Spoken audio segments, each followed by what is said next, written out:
Hello students, मैं कुलदीप सिंह आज आपके साथ में फाइनेंशियल मैनेजमेंट के एक चैप्टर लिवरेज की बात करूंगा। जी देखिए, लिवरेज वैसे तो बड़ा आसान चैप्टर है, राइट, लेकिन इंपॉर्टेंट भी उतना ही है क्योंकि देखिए यहां से हर बार क्वेश्चन पूछा जाता है, तो इसे हम बहुत ही अच्छे से करेंगे। लेकिन इस चैप्टर को भी स्टार्ट करने से पहले हमें एक चीज का आना बहुत जरूरी है, वो है इनकम स्टेटमेंट। जब तक हमें इनकम स्टेटमेंट बनाना नहीं आएगा तब तक हम लिवरेज के क्वेश्चन नहीं कर पाएंगे, राइट। हम पहले इनकम स्टेटमेंट बनाना सीखेंगे। दो कॉलम होंगे इनकम स्टेटमेंट में, पार्टिकुलर्स और अमाउंट। आइए तो इसको शुरू करते हैं। सबसे पहले सेल्स में से आप लेस करेंगे वेरिएबल कॉस्ट को, उसके बाद आपके पास जो बचा उसको आप कंट्रीब्यूशन बोलेंगे। अब कंट्रीब्यूशन में से भी आप फिक्स कॉस्ट को घटा दें जी, और फिक्स कॉस्ट को घटाने के बाद अब जो आपके पास बचा उसे आप EBIT बोलेंगे, earning before interest and tax बोलेंगे, राइट। उसमें से भी हमने पहले इंटरेस्ट को घटा देना है, जितना भी बोरिंग पर इंटरेस्ट है, हमने जो भी इंटरेस्ट देना है वो हम इंटरेस्ट यहाँ पे घटा देंगे। ये घटाने के बाद अब आपके पास अर्निंग बिफोर टैक्स बचेगा, यानी कि EBT बचेगा। अब देखिए हमने टैक्स घटा देना है। अब देखिए टैक्स या तो हमें डायरेक्टली अमाउंट दिया होगा या टैक्स की कोई परसेंटेज बताई होगी, जैसा भी होगा आप उसको लिख करके इसमें से घटा देंगे, तो अब आपके पास अर्निंग आफ्टर टैक्स या फिर प्रॉफिट आफ्टर टैक्स बच गया है, राइट। ठीक है, यहां तक बातें क्लियर होंगी आई हो।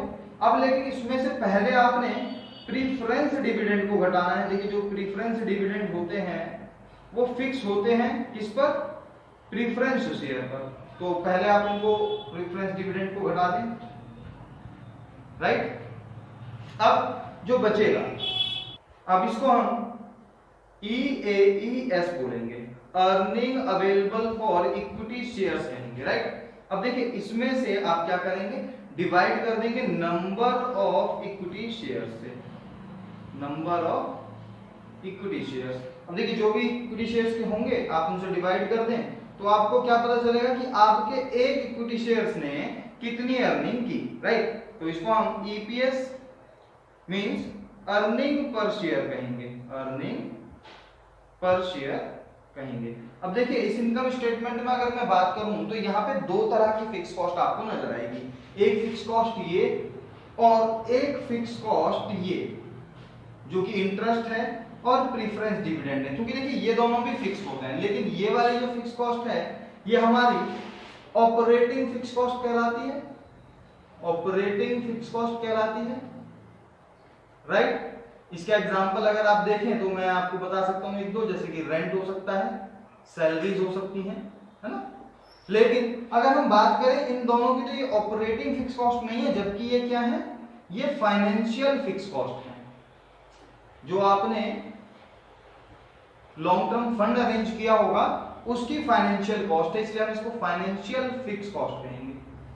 तो दो तरह की फिक्स कॉस्ट है यहाँ जो कि हमने डिस्कस की, राइट। आप इसको जरा नोट कीजिए, उसके बाद हम समझेंगे कि लिवरेज क्या है और साथ ही साथ में लिवरेज के क्या क्या टाइप्स हैं उनको भी देखेंगे। चलिए नोट कीजिए जी, आई होप आपने नोट कर लिया होगा। आइए अब जरा समझते हैं लिवरेज। तो आइए जरा देखते हैं। तो मैं कहूं leverage refers to the ability of a firm in employing long term fund having fixed cost to enhance return to enhance return to the owner, जैसे कि डेफिनेशन से पता चलता है कि लिवरेज एक फर्म की उस एबिलिटी को दर्शाती है कि कैसे वो अपने लॉन्ग टर्म फंड को यूज करके ओनर के रिटर्न को बढ़ाता है, राइट। तो अब अगर हम टाइप्स ऑफ लिवरेज की बात करें, टाइप्स ऑफ लिवरेज की बात करें, तो यहां पर हम देखेंगे कि लिवरेज तीन तरह के होते हैं, राइट। पहला operating leverage, operating leverage.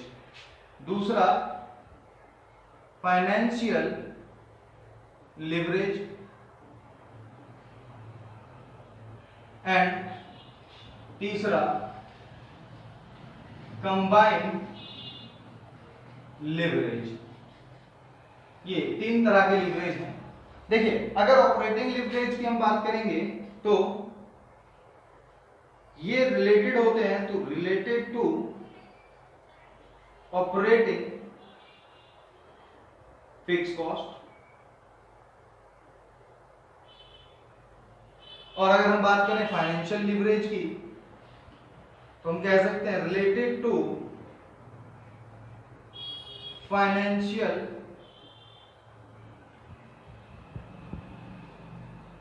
Fix cost. अभी हमने इनकम स्टेटमेंट में भी देखा था कि ऑपरेटिंग फिक्स कॉस्ट कौन सी है और फाइनेंशियल फिक्स कॉस्ट कौन सी है। कंबाइंड लिवरेज की अगर हम बात करें तो related to both, related to both, right. Means ये ऑपरेटिंग फिक्स कॉस्ट से भी रिलेटेड है, राइट, और साथ ही साथ ये फाइनेंशियल से भी रिलेटेड है।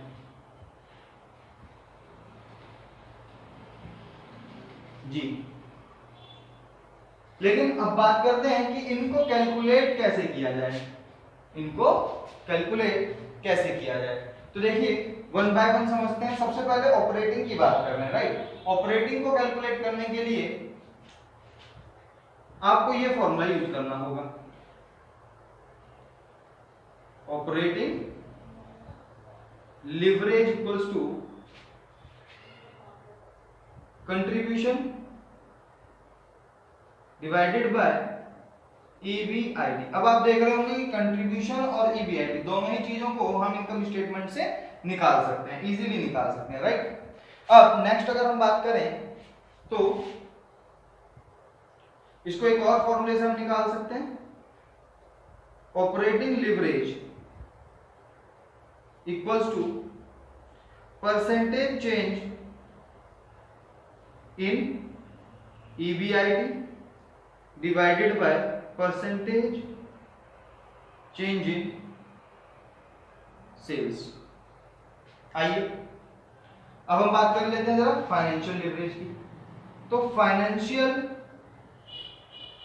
लिवरेज को हम ईबीआईटी डिवाइडेड बाय ईबीटी करके निकाल सकते हैं, राइट। और दोनों ही ऑपरेट हमारे इनकम स्टेटमेंट से पता चल जाएंगे। आइए जरा आगे चलते हैं। इसके दूसरे फॉर्मूले की अगर मैं बात करूं तो ये भी बड़ा इजी है,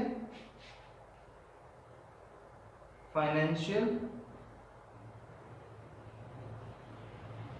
leverage equals to percentage change in EBT divided by percentage change in EBIT. अब बचा हमारा कंबाइंड लिवरेज, राइट। तो देखिए जरा कंबाइंड लिवरेज को कैसे कैलकुलेट कर सकते हैं। लिवरेज की बात करते हैं, कंबाइंड लिवरेज। देखिए कंबाइंड लिवरेज बड़ा ही आसान है। देखिए कंबाइंड लिवरेज इन दोनों की बात करेगा, मतलब टोटलिटी की बात करेगा। अब देखिए जरा कंबाइंड लिवरेज को निकालने के लिए हमने क्या करना है कि हम ऑपरेटिंग लिवरेज की मल्टीप्लाई कर देंगे फाइनेंशियल लिवरेज से,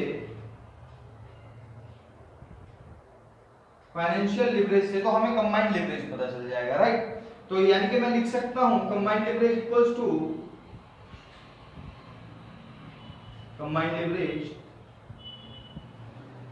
टू अब देखिए ऑपरेटिंग लीवरेज तो ईबीआईटी अपॉन में है, इधर ईबीआईटी ऊपर है तो ईबीआईटी से ईबीआईटी तो कैंसिल हो जाएगा, तो हमारे पास नेट क्या बच जाएगा, कंट्रीब्यूशन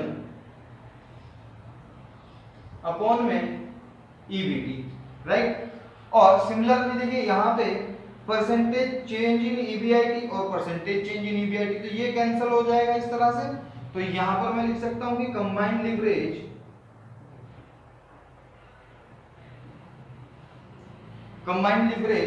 क्या हो जाएगा, देखिए percentage upon percentage change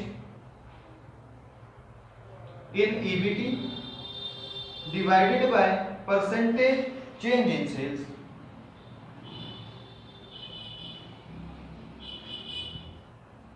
percentage change in sales, right. इसी तरीके से देखिए हमने तीनों लीवरेज कैसे कैलकुलेट करने हैं ये जरा सीखा। अब देखिए इसके हमें न्यूमेरिकल क्वेश्चंस करने हैं, तो जिसके लिए हमने आपको असाइनमेंट नीचे प्रिपेयर करके ऑलरेडी डिस्क्रिप्शन में लिंक दे रखे हैं, तो वहां से आप उसको डाउनलोड करें और उसका प्रिंट अपने पास रखें, जिससे कि नेक्स्ट क्लास में जब हम इसके क्वेश्चंस को न्यूमेरिकल क्वेश्चंस को डिस्कस करेंगे तो आपके पास सेम क्वेश्चन हो, जिससे कि आपको अच्छे से ये चैप्टर समझ आ पाए, राइट। तो आप ये नोट कीजिए और उसके बाद में हम आपसे नेक्स्ट क्लास में मिलेंगे क्वेश्चंस के साथ। तब तक के लिए गुड बाय।